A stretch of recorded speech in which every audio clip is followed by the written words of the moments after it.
এই পর্যায়ে আমরা আমাদের অনুষ্ঠানের মূল পর্বে চলে যাব। অনুষ্ঠানের মূল পর্বের শুরুতেই আমাদের পবিত্র কোরআন ও সুন্নাহর আলোকে তত্ত্ববহুল আলোচনা পেশ করবেন বিশিষ্ট আলেমে দ্বীন হযরত হাফেজ মাওলানা মুফতি জাহিদুল ইসলাম জামি সাহেব। হযরত হাফেজ মাওলানা মুফতি জাহিদুল ইসলাম জামি সাহেব, খতিব, বাজারখোলা জামে মসজিদ, মুন্সিগঞ্জ। আমি হযরতকে তার কোরআন ও সুন্নাহর আলোকে তত্ত্ববহুল আলোচনা করার জন্য বিনীতভাবে অনুরোধ জানাচ্ছি।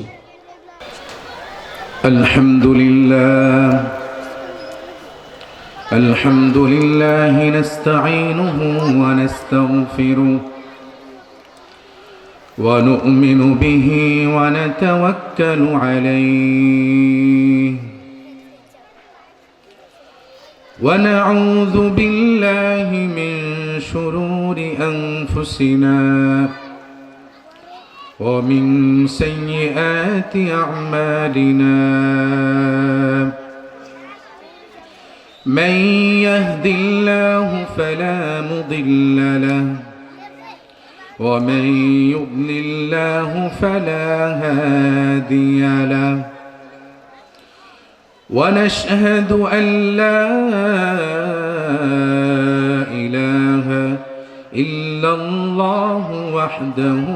لا شريك له ونشهد أن سيدنا ومولانا محمدا عبده ورسوله أرسله بالحق بشيرا ونذيرا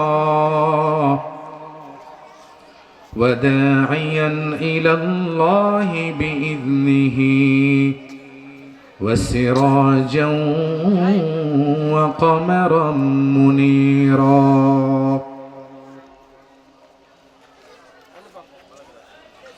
أما بعد فقد قال الله تعالى في كلامه المجيد وفرقانه الحميد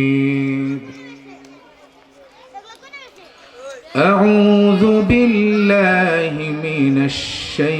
الشيطان الرجيم